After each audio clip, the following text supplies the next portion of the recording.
പക്ഷെ പുതുക്കുന്ന ആൾക്കാർ ശ്രദ്ധിക്കേണ്ട ഒരു കാര്യം വെച്ച് കഴിഞ്ഞാൽ, പുതുക്കി കഴിയുമ്പോൾ നിങ്ങൾ ഓർക്കണം, നിങ്ങൾ ഉടമ്പടി എടുക്കുന്നതിന് മുമ്പും ഉടമ്പടി എടുത്ത ശേഷവും നിങ്ങൾക്കുണ്ടായ മാറ്റം, നിങ്ങൾ ആരാണ്. നിങ്ങൾ ഉടമ്പടി എടുക്കുന്നതിന് മുമ്പുള്ള ആൾ തന്നെയാണ് ഇപ്പോഴെങ്കിൽ നിങ്ങൾ പുതുക്കിയിട്ടില്ല. ഈ പേപ്പർ 10-30 പേപ്പർ മേടിച്ചെന്നല്ലാതെ വേറെ ഒന്നും സംഭവിച്ചിട്ടില്ല അവിടെ. ഉടമ്പടിക്ക് മുമ്പ് എങ്ങനെയായിരുന്നു നിങ്ങൾ, ഉടമ്പടിക്ക് ശേഷം എന്താണ്, തമ്മിൽ നോക്കണം വ്യത്യാസം. ദൈവം അസസ് ചെയ്യണ ഒരു വ്യൂ പോയിൻ്റാണ് ഞാൻ പറയണത്. എന്തുകൊണ്ടാണ് നിങ്ങളുടെ ഉടമ്പടി ലാഗാകണത്? ലാഗാകേണ്ട ഒരു കാര്യമില്ല. ഇപ്പോൾ ബീനയുടെ ചരിത്രം എടുത്തു കഴിഞ്ഞാൽ എന്ത് ചെയ്യും? ബീനെ ചോദിച്ചിരിക്കുന്നത് ഒരു പ്രാന്തൻ ചോദ്യമാണ് ചോദിച്ചിരിക്കുന്നത്. അവൾക്ക് കരകയും ചെയ്യണം, കിറിയും നന്നാകണം. ഇതെങ്ങനെ നടക്കണം പരിപാടി? കരയണം, ആ ഭാവിട്ട് കരയണം, പക്ഷേ കിറി നന്നായിട്ടിരിക്കണം. നമ്മുടെ ഈ ആൾക്കാരൊക്കെ ബ്യൂട്ടി പാർലറിൽ വരികയില്ല, അതുപോലെ ഇരിക്കണം. കരകയും ചെയ്യണം, പാക്കേജ് ഒന്നും പോകുകയും ചെയ്യരുത്, പണിയാണ്. ഇതുപോലെയാണ് ബീനയുടെ അവസ്ഥ. അവൾക്ക് ജോലിയും കിട്ടണം, നേഴ്സിൻ്റെ ജോലിയും ചെയ്യണം, എന്നാൽ വീട്ടിൽ വരികയും ചെയ്യണം. പല ആൾക്കാർ പക്ഷേ അവളുടെ അവസ്ഥ അതായത് കാരണം മാതാവ് ഒരു സ്പേസ് ക്രിയേറ്റ് ചെയ്യും. ഉടനെ എന്ത് ചെയ്യുമെന്ന് വെച്ചാൽ, ഇവളുടെ ഉടമ്പടി ജെനുവിനായത് കാരണം ഇവളുടെ ഉടമ്പടി അതുപോലെ തന്നെ അക്സെപ്റ്റ് ചെയ്ത് മറിയം സൈൻ ചെയ്യും. നിങ്ങൾക്കറിയാമല്ലോ, അമ്മ പച്ച മഷിക്ക് ഒരു കോറിക്കഴിഞ്ഞാൽ പിന്നെ ഓവർ റൈറ്റിംഗ് ഒന്നും ഇല്ല അതിൻ്റെ അകത്ത്. ഈശോ പിന്നെ ഇടയ്ക്ക് കയറി അത് റൈറ്റ് ചെയ്യത്തില്ല. അമ്മ കോറി ഇട്ട് കഴിഞ്ഞാൽ ഉടനെ, അപ്പോൾ ഈ കാനായിലെ കല്യാണത്തിൽ അങ്ങനെയാണല്ല, അവൻ പറയുമ്പോൾ ചെയ്യാൻ പറഞ്ഞ് കോരി ഇട്ടിരിക്കുകയാണ്. പിന്നെ അവിടെ റീറൈറ്റിംഗ് ഒന്നും ഇല്ല, അത് നേരെ അങ്ങോട്ട് പാസ്സായി പോകുകയുള്ളൂ. കാര്യം അമ്മയുടെ ഒരു ബലം അതാണ്, ഒരു മരിയൻ ബലമെന്ന് പറയുന്നത് അതാണ്. അപ്പോൾ ബീനയുടെ വിഷയത്തിൽ അമ്മ ഒരു പോസ്റ്റ് അവരുടെ സ്കൂളിൽ തന്നെ, അടുത്തുള്ളൊരു സ്കൂളിൽ, ഒരു വലിയ പുരാതനമായ സ്കൂളിൽ തന്നെ ഒരു പോസ്റ്റ് ക്രിയേറ്റ് ചെയ്യും. ഉടനെ എൻ്റെ അമ്മ ആ സാക്ഷ്യത കേൾക്കണം. ഒരു പോസ്റ്റ് ഇവയ്ക്ക് വേണ്ടി മാത്രം ഒരു പോസ്റ്റ് ക്രിയേറ്റ് ചെയ്യും. എന്തിൻ്റെ പോസ്റ്റാണ്? ഇംഗ്ലീഷ് മീഡിയം സ്കൂളിൽ നേഴ്സിംഗ് പോസ്റ്റ്. എങ്ങനെ പരിപാടി ഉണ്ടെന്നൊക്കെ. ഇംഗ്ലീഷ് മീഡിയം സ്കൂളിൽ മാത്സിൻ്റെ പോസ്റ്റല്ലേ, കെമിസ്ട്രിയുടെ പോസ്റ്റല്ലേ, നേഴ്സിംഗ് പോസ്റ്റ്. എന്നുവെച്ചാൽ രാവിലെ പോയാൽ മതി, വൈകുന്നേരം വരാൻ പറ്റും. എന്നിട്ട് ഇൻ്റർവ്യൂ, എന്നിട്ട് ഒരു കൂട്ടുകാരി മുഖേന ഇവർക്ക് ഇൻറ്റിമേഷൻ കിട്ടും. ഇന്ന സ്കൂളിൽ ഒരു നേഴ്സിംഗ് പോസ്റ്റ്, ഹെൽത്ത് കെയർ എന്നും പറഞ്ഞ് ഓപ്പൺ ചെയ്തിട്ടുണ്ട്. ഇതിനുടനെ ഇവൾ ഭർത്താവും ഭാര്യയും കൂടി ഇൻ്റർവ്യൂവിന് പോകും.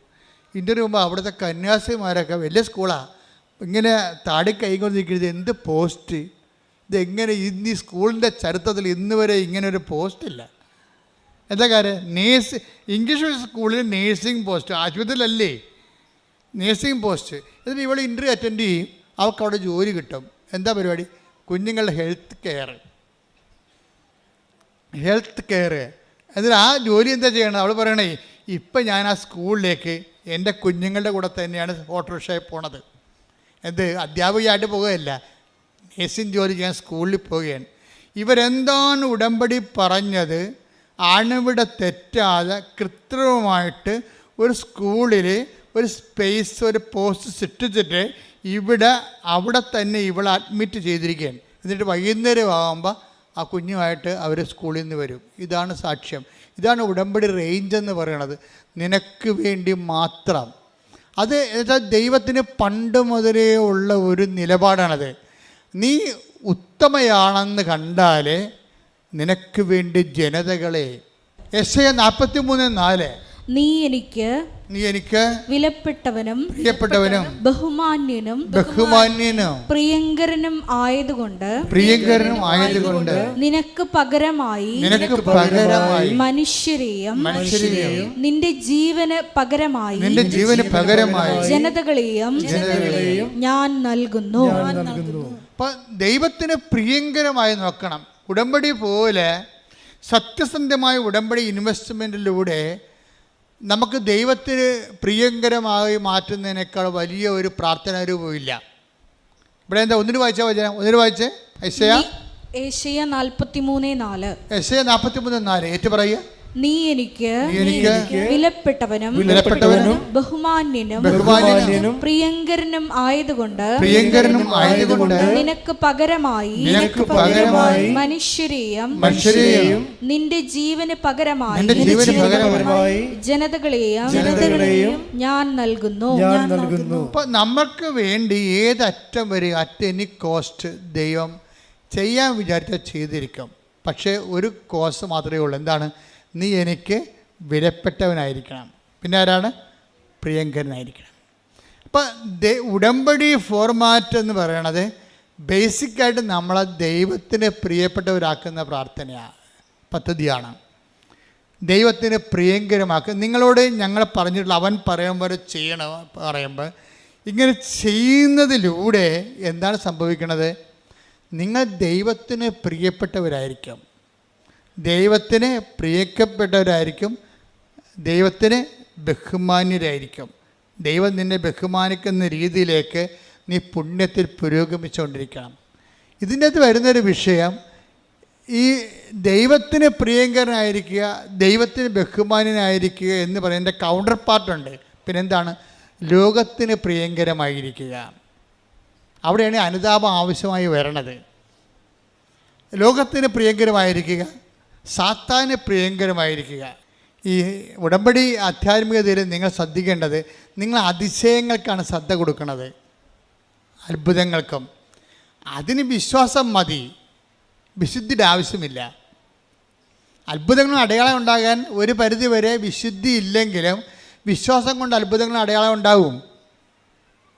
അത്ഭുതങ്ങൾ അടയാളം അനുഭവിച്ച് സാക്ഷ്യം പറയുന്ന ആൾക്കാർ വിശുദ്ധരാണോ അല്ലേ എന്നുള്ളത് നിങ്ങൾക്കറിയാമല്ലോ.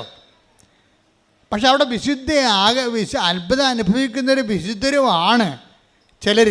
എന്താ കാര്യം? അവർക്ക് സ്നേഹത്തിൻ്റെ കണ്ടൻ്റ് ഉണ്ട്. അതുകൊണ്ടാണ് വിശ്വാസത്തെ ദൈവം തള്ളിപ്പറയണത്. വിശ്വാസത്തെ ദൈവം ഉയർത്തിപ്പിടിക്കുന്ന ദൈവം തന്നെ ചില ഘട്ടങ്ങളിൽ വിശ്വാസത്തെ തള്ളിപ്പറയും. നമ്മൾ പറയും വിശ്വാസമാണ് എല്ലാം എന്ന് പറഞ്ഞാൽ ദൈവം പറയും വിശ്വാസമല്ല എല്ലാം.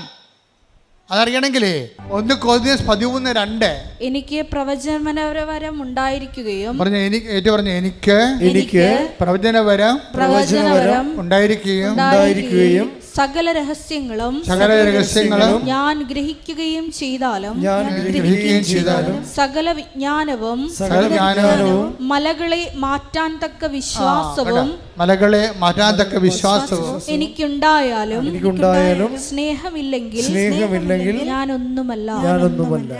അതിശയങ്ങളൊക്കെ നടക്കും, ഒന്നുമല്ലെന്ന്. അതിശയവും അത്ഭുതമൊക്കെ നടക്കും. കല്യാണം നടക്കും, ജോലി കിട്ടും, PR കിട്ടും, പെൻഷൻ കിട്ടും, വസ്തു വിൽക്കും, ജെട്ടിനോട് മാറും, എല്ലാം നടക്കും. പക്ഷെ ഒന്നുമല്ലെന്ന്. ഈ അതിശയങ്ങളൊക്കെ നടത്തിയാലും ആളിന് ദൈവത്തിന് മുമ്പിൽ വിലയൊന്നുമില്ല. അതെന്താ കാര്യം? ഈ 1 Corinthians 13:2 ഒന്ന് വായിച്ചേ.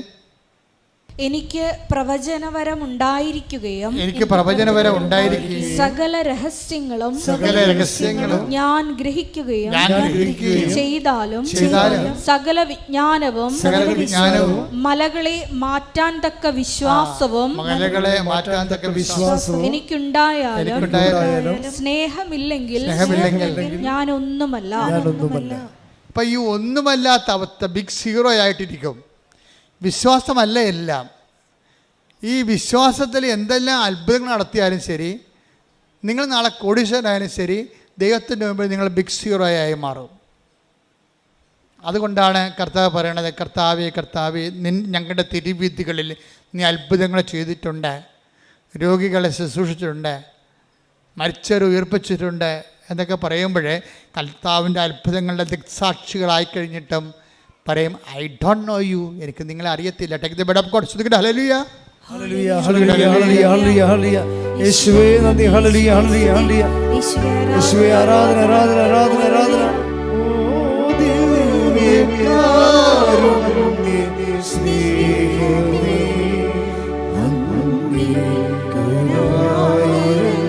സ്തോത്രമേ. ഓ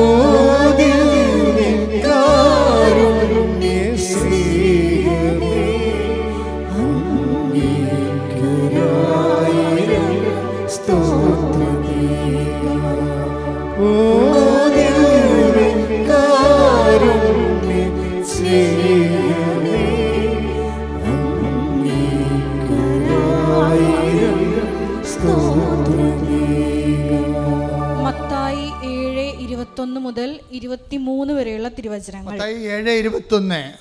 കർത്താവേ കർത്താവേ എന്ന് എന്നോട് വിളിച്ചപേക്ഷിക്കുന്നവനല്ല. പറഞ്ഞേ, കർത്താവേ കർത്താവേ കർത്താവേ കർത്താവേ എന്ന് എന്നോട് വിളിച്ചപേക്ഷിക്കുന്നവനല്ല എന്റെ സ്വർഗസ്ഥനായ പിതാവിന്റെ ഇഷ്ടം നിറവേറ്റുന്നവനാണ് സ്വർഗരാജ്യത്തിൽ പ്രവേശിക്കുക. അന്ന് പലരും എന്നോട് ചോദിക്കും, കർത്താവേ കർത്താവേ കർത്താവേ ഞങ്ങൾ നിന്റെ നാമത്തിൽ പ്രവചിക്കുകയും നിന്റെ നാമത്തിൽ പിശാചുകളെ പുറത്താക്കുകയും നിന്റെ നാമത്തിൽ നിരവധി അത്ഭുതങ്ങൾ പ്രവർത്തിക്കുകയും ചെയ്തില്ലേ? അപ്പോൾ ഞാൻ അവരോട് പറയും, നിങ്ങളെ ഞാൻ ഒരിക്കലും അറിഞ്ഞിട്ടില്ല. അനീതി പ്രവർത്തിക്കുന്നവരെ നിങ്ങൾ എന്നിൽ നിന്ന് അകന്നു പോകുവിൻ. ഇപ്പൊ നമുക്ക് മനസ്സിലാകുന്നൊരു സത്യം, ഈ അടയാളങ്ങൾ കണ്ടാലും സാക്ഷ്യം പ്രവർത്തിച്ചാലും സാക്ഷ്യങ്ങൾ ഉണ്ടായാലും നമ്മൾ ചില സമയത്ത് ദൈവതിരുസന്നിധിയിൽ ദൈവം അറിയാത്ത ആൾക്കാരായിട്ട് മാറും. കാര്യം അത്ഭുതങ്ങളും അടയാളങ്ങളും ആധ്യാത്മികതയുടെ ഭാഗമല്ല. ശരിക്കും ആധ്യാത്മികതയുടെ ഒരു വരാൻ പോകുന്ന ദൈവത്തിൻ്റെ സ്നേഹത്തിൻ്റെ ഒരു അടയാളമായിട്ട് വരും. ഇപ്പം coming love of God, the sign of coming love of God, നമ്മളിലേക്ക് ദൈവം വന്ന് ചേർന്ന് ജീവിക്കുന്ന ജീവിതത്തിൻ്റെ ഒരു അറിവടയാളമായിട്ടാണ് ഇത് വരുന്നത്. പക്ഷേ അതിൽ തന്നെ ദൈവമായിട്ടുള്ള ബന്ധമല്ല. ശരിക്കും ദൈവമായിട്ടുള്ള ബന്ധം വേണമെങ്കിൽ എന്ത് ചെയ്യണം? അനീതി പ്രവർത്തിക്കുന്നവരെ എന്ന് വെച്ച് കഴിഞ്ഞാൽ സ്നേഹമില്ലാതെ പ്രവർത്തിക്കുന്നവരെ.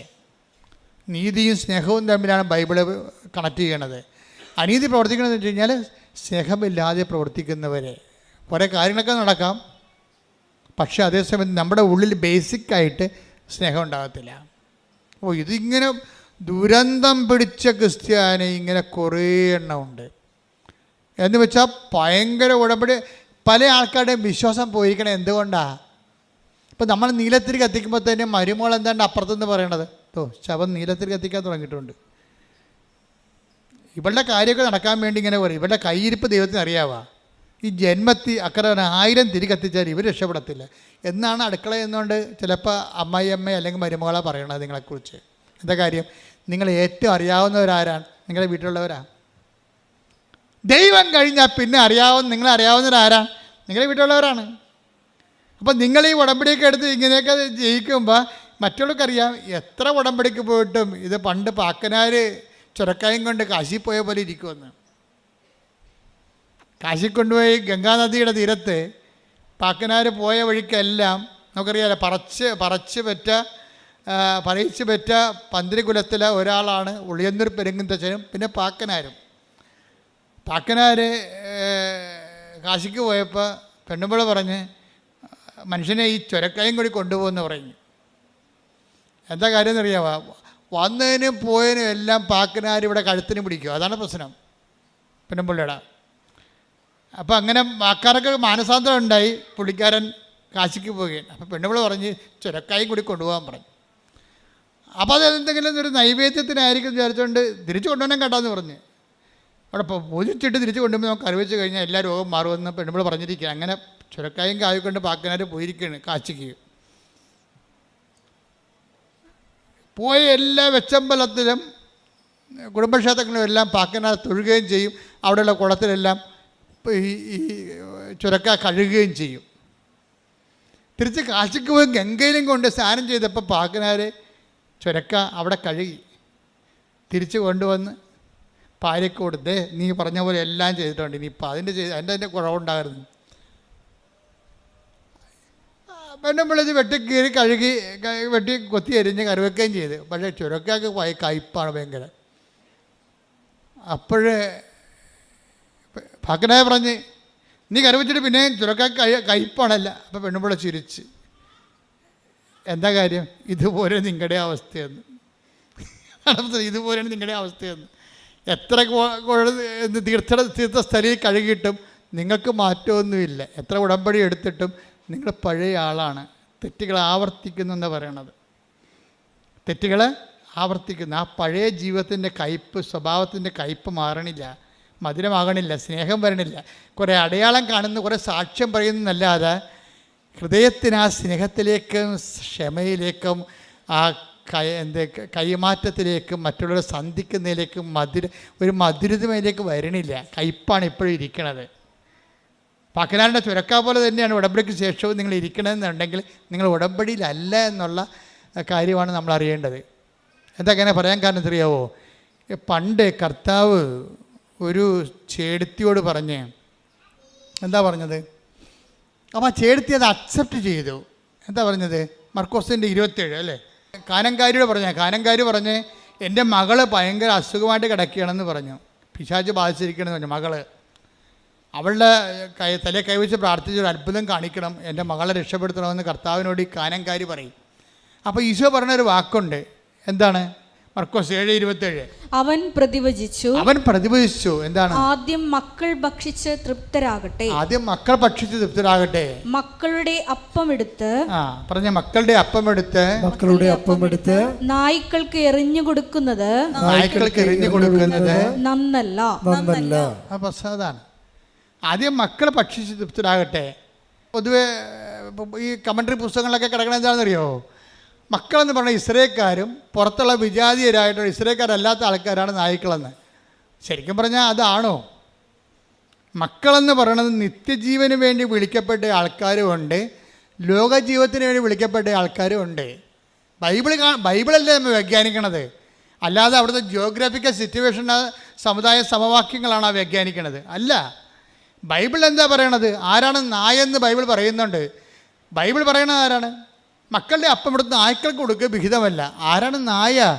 സുഭാഷിതം വായിച്ചേ. സുഭാഷിതം ഒരു 26:11 വായിച്ചേ. ആരാണ് നായ എന്ന് പറയുന്നുണ്ട് അവിടെ? സുഭാഷിതങ്ങൾ 26:11. ഭോഷത്വം ആവർത്തിക്കുന്നവൻ, തെറ്റുകൾ ആവർത്തിക്കുന്നവൻ. പറഞ്ഞേ, തെറ്റുകൾ ആവർത്തിക്കുന്നവൻ ഛർദിച്ചത് ഭക്ഷിക്കുന്ന നായയെ പോലെയാണ്. അതാണ് പ്രശ്നം. തെറ്റുകൾ ആവർത്തിക്കുന്നവനെയാണ് ബൈബിൾ നായ എന്ന് വിളിക്കുന്നത്. മനസ്സിലായില്ലേ? ഇത് അച്ഛൻ്റെ വ്യാഖ്യാനമല്ല, ഞാൻ ആ വ്യാഖ്യാനം എടുത്തത് പത്രോസിൽ നിന്നാണ് എടുത്തത്. 2 പത്രോസ് 2:20. നമ്മുടെ കർത്താവും രക്ഷകനുമായ യേശുക്രിസ്തുവിനെ കുറിച്ചുള്ള അറിവ് മൂലം അവർ ലോകത്തിന്റെ മാലിന്യങ്ങളിൽ നിന്ന് ലോകത്തിന്റെ മാലിന്യങ്ങളിൽ നിന്ന് രക്ഷ പ്രാപിച്ചതിന് ശേഷം വീണ്ടും അവയിൽ കുരുങ്ങുകയും അവയാൽ തോൽപ്പിക്കപ്പെടുകയും ചെയ്യുന്നെങ്കിൽ അവരുടെ അന്ത്യസ്ഥിതി ആദ്യത്തേതിനേക്കാൾ മോശമായിരിക്കും. കാരണം തങ്ങൾക്ക് ലഭിച്ച വിശുദ്ധ കൽപ്പനയെ കുറിച്ച് അറിഞ്ഞിട്ട് അതിൽ നിന്ന് പിന്മാറുന്നതിനേക്കാൾ അവർക്ക് നല്ലത് നീതിയുടെ വഴിയെക്കുറിച്ച് അറിയാതിരിക്കുകയായിരുന്നു. നായ് ഛർദിച്ചത് തന്നെ വീണ്ടും ഭക്ഷിക്കുന്നു. കുളിച്ച പന്നി ചെളിക്കുണ്ടിൽ വീണ്ടും ഉരുളുന്നു. അതാണ് സംഭവം. അതായത് നായ ഛർദിച്ചത് തന്നെ, ഇതേതാണ് നായ എന്ന് പറയണത്? ഈ ഛർദിച്ചത് തന്നെ പിന്നെ തിന്നുന്ന ഒരു സ്വഭാവമാണ് നായ്ക്കുള്ളത്. ഇത് തന്നെ തെറ്റുകളെ വീണ്ടും വീണ്ടും ആവർത്തിക്കുന്ന ആളിനെയാണ് ബൈബിൾ നായ എന്ന് വിളിക്കണത്. മനസ്സിലായില്ലേ? ഒരിക്കൽ കർത്താവിൻ്റെ ഉടമ്പടിയിലൂടെ നീ വന്നു, സാക്ഷ്യങ്ങൾ പറഞ്ഞു, വിശുദ്ധ ജീവിതം നയിച്ചതിന് ശേഷം വീണ്ടും അവയാൽ കുരുങ്ങുകയും അവയാൽ തോൽപ്പിക്കപ്പെടുകയും ചെയ്ത് നീ വീണ് പോയാൽ ആരാണ് നീ നായയാണ്. എന്താണ്? തെറ്റുകൾ ആവർത്തിക്കുന്നു. സുഭാഷിതം എന്താ പറയണത്? 26:11 ഭോഷൻ തെറ്റുകൾ ആവർത്തിക്കുന്നു, അവൻ ഛർദിച്ച് തിന്നുന്ന നായയെപ്പോലെയാണെന്ന്. അപ്പം നിങ്ങൾ വെറുത്തുപേക്ഷിച്ച വിട്ടുപേക്ഷിച്ച തെറ്റുകളെ, തിന്മകളെ ഉടമ്പടി കാലത്തിന് ശേഷം വീണ്ടും നിങ്ങൾ ആവർത്തിച്ചാൽ ദൈവതിരുസന്നിധിയിൽ ഛർദ്ദിച്ച് തിന്നുന്ന നായയെപ്പോലെയാണ്. ഛർദ്ദിച്ച് തിന്നുന്ന നായക്കുള്ള കുഴപ്പം എന്താണ്? മക്കളുടെ അപ്പം കിട്ടത്തില്ല. മക്കളുടെ അപ്പം എന്ന് പറഞ്ഞാൽ എന്താ? നിത്യജീവനാസാനം. മക്കളുടെ അപ്പത്തെക്കുറിച്ച് മാത്രം നമ്മൾ ബൈബിളിനോട് ഫോളോ ചെയ്ത് പോയി കഴിഞ്ഞാൽ നമുക്ക് മനസ്സിലാകും, ഈ അപ്പം ഭക്ഷിക്കുന്നവൻ നിത്യം ജീവിക്കും. ഞാൻ നൽകുന്ന അപ്പം ഭക്ഷിക്കുന്നവന് അവൻ മരിക്കുകയില്ല. അതാ സംഭവം. മക്കളുടെ അപ്പം എന്ന് പറയുന്നത് എന്താണ്? നിത്യജീവനാണ്. ദൈവത്തിൻ്റെ ഇഷ്ടമനുസരിച്ച് ജീവിച്ചുകൊണ്ട് ദൈവത്തിൻ്റെ ഇഷ്ടത്തിന് ഉടമ്പടിയുടെ ഒരു അത്ഭുതകാലം കഴിയുമ്പോൾ ആ വ്യക്തി ഉടമ്പടി വയറ്റിലേക്ക്, ഉടമ്പടി സിൽവർ ഗ്രേഡിലേക്ക് വരുമ്പോൾ ദൈവത്തിൻ്റെ ഇഷ്ടം, ദൈവത്തിനോടുള്ള മനുഷ്യനുള്ള സ്നേഹത്താൽ സ്വീകരിച്ചുകൊണ്ട് അത്ഭുതങ്ങളും അടയാളം കാണാത്ത ദൈവത്തിൻ്റെ തിരുമനസ് നിങ്ങളറിയാത്ത ഭക്ഷണം കൂടെ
അവൻ പറഞ്ഞു, നിങ്ങൾ അറിയാത്ത ഭക്ഷണം എനിക്കുണ്ട്. അതായത് ഇന്ന് സിറ്റുവേഷൻ എന്ന് വെച്ച് കഴിഞ്ഞാൽ സമരക്കാരിയുമായിട്ടുള്ള യേശുവിൻ്റെ അതായത് ഡിസ്കോഴ്സാണത്, സമരിയൻ ഡിസ്കോഴ്സ്. അവിടെ എന്താ പ്രശ്നം വെച്ച് കഴിഞ്ഞാൽ 12 പേരെയും. അപ്പോൾ ഇന്നലെ എൻ്റെ കപ്പേരസ് എന്നോട് പറയണേ, എൻ്റെ അച്ഛ ഈശോയുടെ കാര്യം ഓർത്തിട്ട് ഞാൻ വെളുപ്പിലിരുന്ന് കരഞ്ഞു പോയെന്ന്. ഞാൻ വിളിച്ചു, എന്നാ പരിപാടി? അതല്ല അച്ഛാ, ആ സമരക്കാരിയെ വിശ്വാസത്തിലേക്ക് വിളിക്കാൻ വേണ്ടി ഈശോ 12 പേരെയും പറഞ്ഞു വിട്ടില്ലേ? ഒരാൾക്ക് എന്തിനാ ഭക്ഷണം മേടിക്കാൻ 12 പേരെയും പറഞ്ഞു വിട്ടത്? ഞാൻ തന്നെ വിളിച്ചു പോയി. കർത്താവിൻ്റെ അൾത്താരയിൽ നിന്ന് ശുശ്രൂഷ ചെയ്യുന്നവൻ വെളുപ്പാൻ കാലത്ത് എഴുന്നേറ്റ് കണ്ണീര് ചൊരിയുന്നു. ആരെക്കുറിച്ച് ഓർത്തിട്ടാ? മക്കളെക്കുറിച്ച് ഓർത്തിട്ടല്ല, ഭാര്യയെക്കുറിച്ച് ഓർത്തില്ല, കുടുംബത്തെക്കുറിച്ച് ഓർത്തില്ല, കർത്താവിനെക്കുറിച്ച് ഓർത്തിട്ട്. ഒരു വിശുദ്ധിയിലേക്കൊരു വ്യക്തിയെ വിളിക്കാൻ വേണ്ടി ആ മനുഷ്യൻ ചിന്തിച്ചപ്പോൾ പറയുന്നത്, അയാളോട് ഈശോ പറഞ്ഞത് ഞാൻ 12 പേരെയും പറഞ്ഞു വിട്ടായിരുന്നെന്ന്. എന്തിനാണ്? ഇവൾക്ക് 5 ഭർത്താക്കന്മാരുണ്ടായിരുന്നു. അത് നാട്ടുകാരെ കേൾപ്പിച്ച് പറയേണ്ട കാര്യമില്ലല്ലോ, അവളോട് പറയേണ്ടതല്ലേ. അതിൽ നിന്ന് അവളെ പിന്തിരിപ്പിക്കാൻ വേണ്ടി, മറ്റുള്ള കേൾക്കാതിരിക്കാൻ വേണ്ടി രഹസ്യമായിട്ട് ഞാൻ അവളോട് പറഞ്ഞതാണ്. നീ പറഞ്ഞതൊക്കെ ശരിയാണ് മകളെ, നിനക്ക് 5 ഭർത്താക്കന്മാരുണ്ടായിരുന്നു. ഭർത്താവ് ഇല്ലെന്ന് പറഞ്ഞാൽ ശരിയാണ്, 5 ഭർത്താക്കന്മാരുണ്ടായിരുന്നു. ഇപ്പോഴുള്ള ആൾ നിൻ്റെ ഭർത്താവല്ല. അപ്പോൾ അവളെ ഒരു കൗൺസിലിംഗ് കർത്താവ് കൊടുക്കുകയാണ് ശരിക്കും പറഞ്ഞാൽ. അപ്പോൾ അത് കൊടുത്തു കഴിഞ്ഞപ്പോൾ അവൾക്ക് മനസ്സിലായി, താൻ ചെയ്ത കാര്യങ്ങൾ തന്നോട് പറയാൻ വേണ്ടി മാത്രം ദൈവം തന്നെ ശ്രദ്ധിക്കുന്നുണ്ടെന്ന് മനസ്സിലായി. എല്ലാവരുടെയും പ്രശ്നം അതാണ്. എന്താണ്? ദൈവം എന്നെ ശ്രദ്ധിക്കുന്നില്ലെന്നല്ലേ. ദൈവത്തെ സ്നേഹിക്കുന്നവർക്ക് മാത്രമേ ദൈവം എന്നെ ശ്രദ്ധിക്കുന്നുണ്ടെന്ന് പറയാൻ പറ്റത്തുള്ളൂ. അതൊരു അനുഭവമാണ് ശരിക്കും. അപ്പോൾ അവൾക്ക് മനസ്സിലായി, ദൈവം എന്നെ ശ്രദ്ധിക്കുന്നുണ്ട്. ഈ ലോകത്ത് 600 കോടി മനുഷ്യരുണ്ടെങ്കിലും ഞാൻ മാത്രമേ ഉള്ളെങ്കിലും എന്നെ ദൈവം ശ്രദ്ധിക്കുന്നുണ്ട്. എൻ്റെ നന്മ ദൈവം ആഗ്രഹിക്കുന്നുണ്ട്. എന്നെ അനുഗ്രഹിക്കാൻ ദൈവം ആഗ്രഹിക്കുന്നുണ്ട്. എൻ്റെ ദൈവം എത്രയോ വലിയവനാണ്. ആ ദൈവത്തെക്കുറിച്ച് സ്നേഹത്തെ ഓർക്കുമ്പോഴാണ് ശരിക്കും അനുതാപം ആരംഭിക്കുന്നത്. അനുതാപം ആരംഭിക്കുന്നത് ദൈവസ്നേഹമാണ്. അതുകൊണ്ടാണ് ഉടമ്പടിയിൽ ഒരിക്കലും ഞങ്ങൾ പാപത്തെക്കുറിച്ച് ഇങ്ങനെ 1 2 3 4 എന്ന് പറയത്തില്ല. എന്താ പറയണം? ഞങ്ങൾ അനുതാപത്തെക്കുറിച്ച് പറയും. അനുതാപത്തെക്കുറിച്ച് എന്താ പറയണത്? അനുതാപം ഒരു പ്രോഡക്റ്റാണ്. എന്തിൻ്റെയാണ്? ദൈവസ്നേഹത്തിൻ്റെ പ്രോഡക്റ്റാണ്. നിങ്ങൾ പത്രം കൊടുക്കുമ്പോഴും കർത്താവേ എനിക്ക് കൊടുക്കാനേ പറയും, എൻ്റെ കണ്ണുകൊണ്ട് തന്നെ ഇത് കണ്ട് വായിക്കാൻ പറ്റണില്ല, പക്ഷെ മറ്റുള്ളവർ വായിക്കാൻ വേണ്ടി ഞാനിത് കൊടുക്കുമ്പോൾ എൻ്റെ പരാധീനത കൂടി അവരെ പരിഹരിച്ചിട്ട് അവർ വായിച്ചിട്ട് നിന്നെ അറിയാൻ ഇടയാക്കണേ. അങ്ങനെ ഉള്ളിൽ പ്രാർത്ഥനയോടുകൂടിയാണ് കൊടുക്കണമെന്നുണ്ടെങ്കിൽ നിങ്ങൾ ദൈവസ്നേഹം വർദ്ധിക്കാം. സാക്ഷ്യങ്ങൾ പറയുന്നവരുടെ ദൈവസ്നേഹത്തിൽ നിലവാരം നിങ്ങൾ ശ്രദ്ധിക്കണം. വല്ലാത്ത നിലവാരമുള്ളവരാണ് ഈ സാക്ഷ്യം, ദൈവസ്നേഹത്തിൻ്റെ സാക്ഷ്യം പറയണത്. അങ്ങനെ വരുമ്പോൾ ദൈവസ്നേഹം മുന്തുന്ന അനുസരിച്ച് കൊണ്ട് അനുതാപം നിരന്തരമായിക്കൊണ്ടേയിരിക്കും. നിരന്തര അനുതാപം അത് ക്രിസ്തുവിനെ കൂടാതെ നീ നടക്കാൻ തീരുമാനിച്ച രാത്രി നടക്കുന്നവനാണ്. ഇന്നലെ നാളെ വീഴും. ഒരുപക്ഷെ നീ ഇവിടെ വിവരമുള്ളവനാകാം, ഒരുപക്ഷെ നീ അവാർഡ് വാങ്ങിക്കാം, ഒരുപക്ഷെ നീ പണം ഉള്ളവനാകാം. പക്ഷേ നിൻ്റെ നിത്യത രാത്രിയിലാണ്. രാത്രിയിലെ ആ നിത്യതയ്ക്കുള്ള വഴികളിൽ ഇന്നലെ നാളെ നീ തട്ടി വീണിരിക്കും. ദാറ്റ് മീൻസ് നിനക്ക് ഷെയർ ഇല്ലെന്നർത്ഥം. കർത്താവിൻ്റെ ഓഹരിയിൽ ഓർമ്മിച്ച് വേണം കർത്താവിൽ ഇവിടെ നിൽക്കാനും നടക്കാനും. ദൈവം നിങ്ങളെ അനുഗ്രഹിക്കട്ടെ. നിത്യമായ അനുതാപമാണ് ഉടമ്പടിയുടെ സമർത്ഥമായ ആധ്യാത്മികത.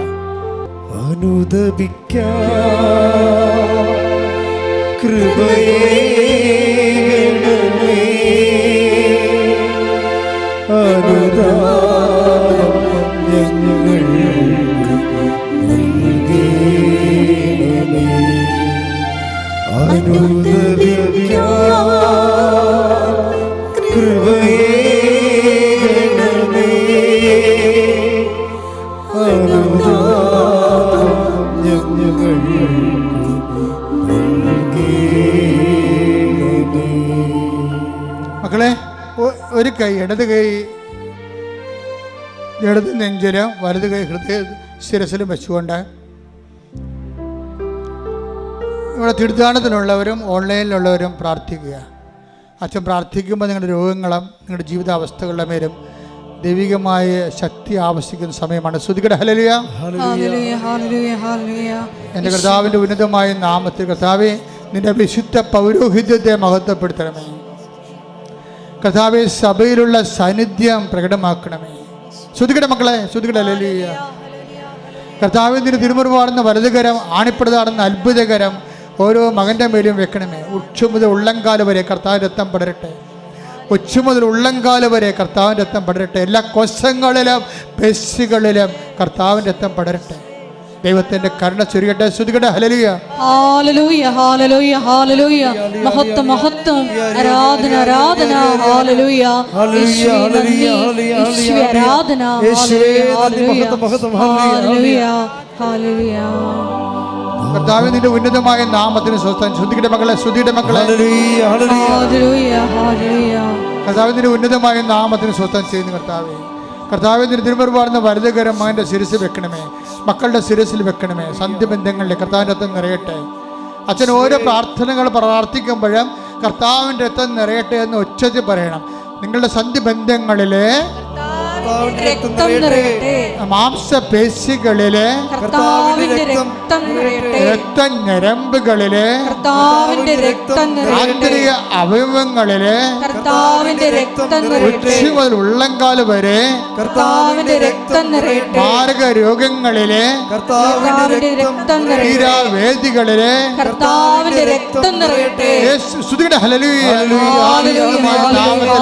സഭയുടെ അധികാരത്തിൽ കുരിശിന്റെ അടയാളത്തിലെ ദൈവത്തിന് സത്യ സൗഖ്യം പ്രാപിക്കട്ടെ.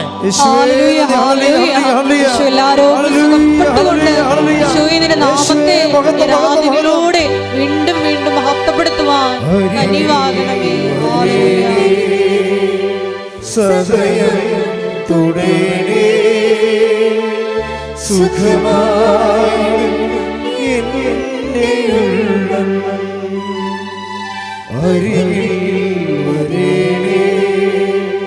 സദയം തുടേണേ സുഖമായി